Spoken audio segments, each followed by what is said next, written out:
أحلى طشة، طشة العدس. والله، طشة العدس. ما أنا باعمل للعدس طشة زي الملوخية بالضبط. يالّا كمّلي الفيديو وشوفي القمر ده اتعمل إزاي. السلام عليكم ورحمة الله وبركاته، أهلًا بيكم كل متابعيني، يا رب تكونوا كلّكم بألف خير. ما تنسوش تسمّوا بالله وتصلّوا على الرسول في التعليقات، اللهم صل وسلم وبارك عليك يا حبيبي يا رسول الله. إيه رأيكم في القمر ده؟ إيه رأيكم إن إحنا عملنا أكتر من صنف في العدس، بس بربع كيلو عدس عملنا كل القمر ده. عملنا عدس بلسان العصفور، وعملنا شوربة عدس، وعملنا كمان فتة عدس. بصوا كده، حاجة كده اللهم بارك. الفتة احنا بنحط جواها كده عيش، اسمها فتة عدس. والعدس التاني اللي هو بلسان العصفور ولادي بيحبوه قوي. وفي بقى شوربة عدس تشربيها كده، تدفيكي في الشتاء كده اللي احنا فيه. كل سنة وانتم طيبين وشتاء سعيد عليكم. عايزة أقول لِك ما تحطّيش أي بهارات على العدس. باعمله كده بدون أي بهارات، بدون أي افتكاسات. باضاعف الكمية وباعمل منه أكتر من سَطْر. يالّا بينا نخش على طول. عندي كده شوية مَيّة علشان نحط فيها العدس. حطيت العدس بتاعي بعد طبعًا ما اتغسل واتشطف كويس أوي، وبعدين نزّلته كده في المَيّة. وقطّعت إيه، قطّعت جزر، وقطّعت طماطم، وقطّعت بطاطس، وقطّعت فلفل، وكمان حطيت معلقتين كده من فصوص الثوم. عايزة أقول لِك لمّا تيجي تنزّلي الطماطم نزّليها صحيحة، ما تنزّليهاش متقشّرة أو متقطّعة. نزّليها تاخد فايدتها. وبعد كده هاقول لِك هنعمل إيه. نزّلي التوابل مع العدس وهو بيغلي. خلّي كل حاجة تتطعّم بالطعم وهو بيغلي، كلّه يعمل مع بعضه. يعني ما تسلقيش كل الخضروات مع العدس وبعد كده لمّا يستوى تحطّي البهارات، لأ. أنا عمومًا ما باحطّش بهارات. ده ملح وفلفل وكمون، واحدة من مكعب مرقة ماجي. بُصّوا بقى، أنا كنت حاطة 3 طماطمايات، طلّعتها كده. طَب طلّعتيها ليه؟ هاطلّع القشرة بس اللي من برّه دي، أشيلها من عليه، علشان خاطر لمّا نيجي نضربه سواء بالخلاط أو بالهاند بلندر، ما تبقاش فيه أي حاجة تخلّيكِ كده يعني شعيرات الطماطم أو أي حاجة. لأ، بننزّل الطماطم كده صحيحة. سِبته بقى كده، هو كده استوى معايا وزي الفل.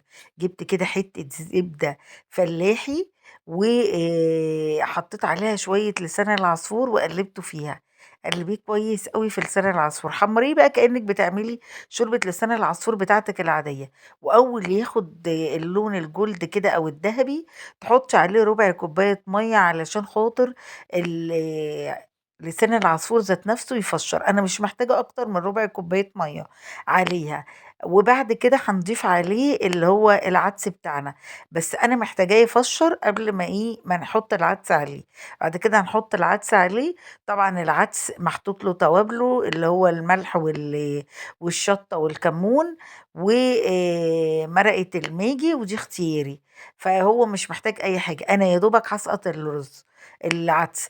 هاحط عليها العدس، شايفين كده استوى معايا وبقى اللون الجولد الجميل. حطيت عليه ربع كوباية مَيّة. أهم حاجة المَيّة اللي أنتِ بتحطيها تكون مَيّة مغلية، ما تكونش مَيّة من الحنفية. ربع كوباية مَيّة هيستوى فيها لسان العصفور، وهيكمّل سواه جوّه العدس. العدس استوى معايا. هاضربه كده بالهاند بلندر، وبعد كده أحطه بقى إيه على لسان العصفور اللي أنا عملته.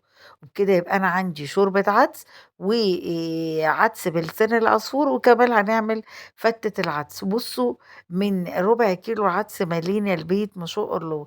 العدس ده كُلّه غذا يا جماعة، حاطين فيه جزر، حاطين فيه توم، حاطين فيه بصل، حاطين فيه بطاطس، كل حاجة. بُصّي كده اتضرب معايا وبقى زي الفل. خلاص كده تمام أوي. ناخد منه بقى كده ونحط على لسان العصفور بتاعنا، ونقفل عليه، يبقى كده هو خلاص. بعد كده جِبت إيه، جِبت معلقتين من الزبدة الفلاحي، وجِبت كده بصلة مبشورة، وحطيت عليها رشة فلفل ورشة ملح، رشة بسيطة علشان تدّينا يعني ريحة البصلة الحلوة. وهنعمل طشة للعدس زي ما بنعمل بالضبط طشة للملوخية.